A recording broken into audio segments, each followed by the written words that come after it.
So once again, huge congratulations to all 28 wonderful pianists that we've heard. And wow, did they not pick Magdalene Ho? That's very concerning and upsetting to me, actually.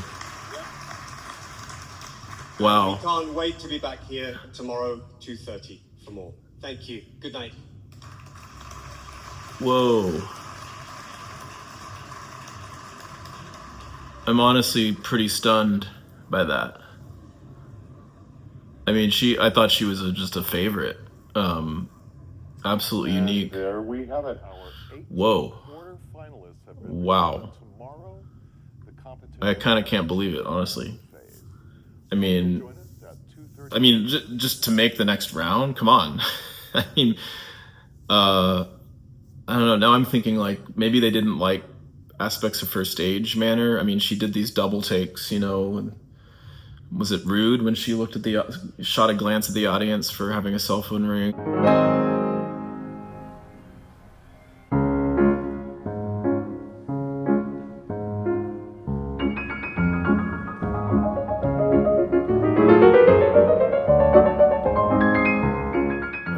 Do another double take when the woman came on and took the chair away, the page turner chair.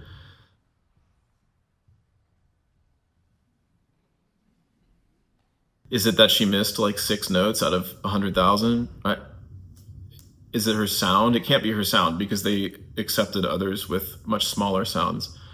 I mean, there was just so many layers of imagination and color and beauty in her franc.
I don't know what they're smoking. Like, seriously.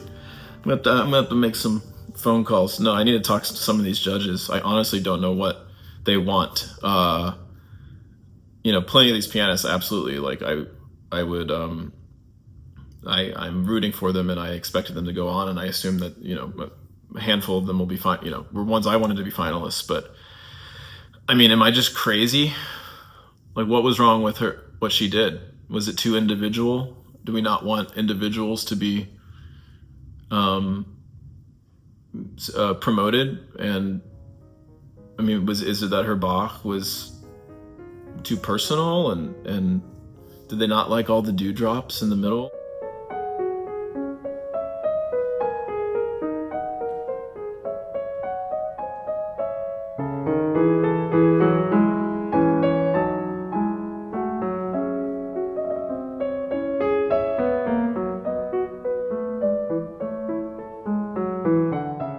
And the joy that she bounced with in the G.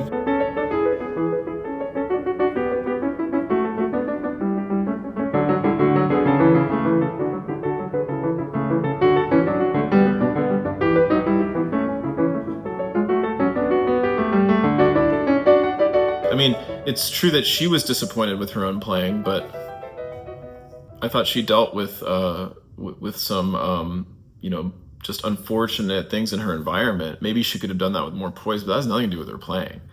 Come on, that Saint-Saëns, that Etude in the Form of the Waltz was from another world.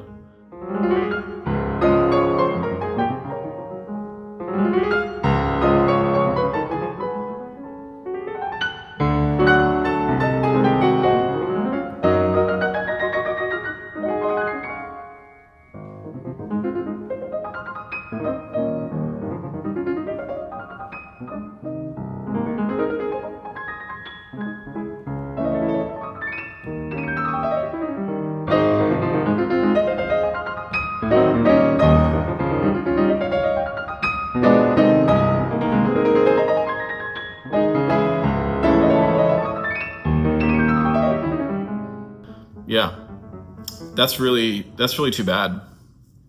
If I had to pick a winner right now, it would probably be Magdalene Ho, even though I just watched the interview where they said she seemed very disappointed, typical pianist, right? You can imagine being in like a dark church and you hear an organist improvising and then some divine voice speaks to you. I don't know if it spoke today though. But for me, she's an artist of the dark arts. There's just so much smoldering magic and also old-fashioned virtuosity, and I want to hear everything. I'm fascinated by how she's able to create a sound world with a petite frame, but draw you in a way that makes you forget about the absolute sound. For me, sometimes a pianist's lack of meeting an absolute sound from where I was sitting was almost disqualifying. I did consider many other factors as well, but there were just pianists that had a lid on their sound in different ways and for different reasons. But I don't even think Magdalene's sound was too soft. Actually, I thought it got big when it needed to. It wasn't as big as some of the bigger, burlier men of the last few days. I guess I just have different values, which is expected. But on some level, you want to believe there's some objectivity to recognizing special artistry. I mean, it's like hard to deny that Magdalene has that, even if you don't agree with aspects of her playing. I don't know. They like the judges, or the average of the judges' scores, they appreciate something else. But they must have really not liked something there, or somebody didn't. I'm not sure how the scoring works, so who knows how these things all unfold. Anyway, wow. Yeah, I mean, this kind of changes my outlook on the rest of the competition, because while I don't know who my favorite is now. I remember the first day I was really taken by Craig Cooley. I might revisit his performances. Well, I'm about to hear him play more soon. And, Carter and some of the more recent ones, there's a lot to process here. But yeah, I just feel I feel bad for Magdalene. I think she deserves better. And, this is how competitions go.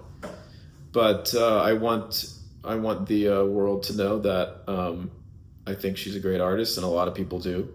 So maybe she wasn't going to be the winner, but I mean, at least a quarterfinalist, for God's sake.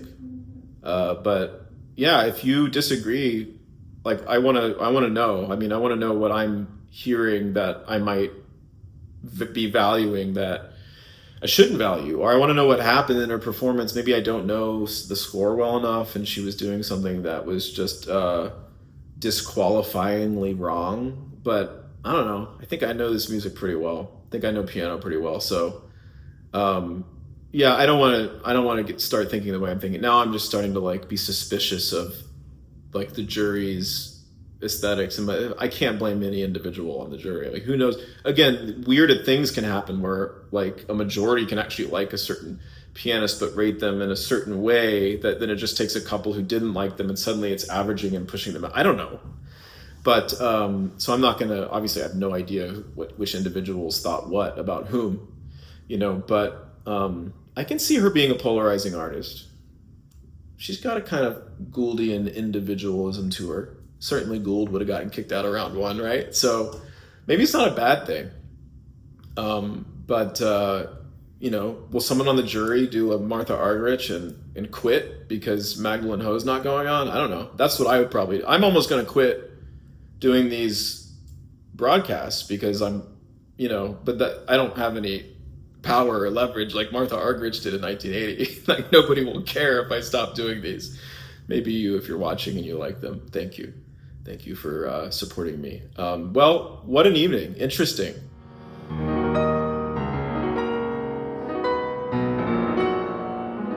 It's good to take risks, and that taking risks means accepting the possibility that it could also be terrible. But that's the fun part, right?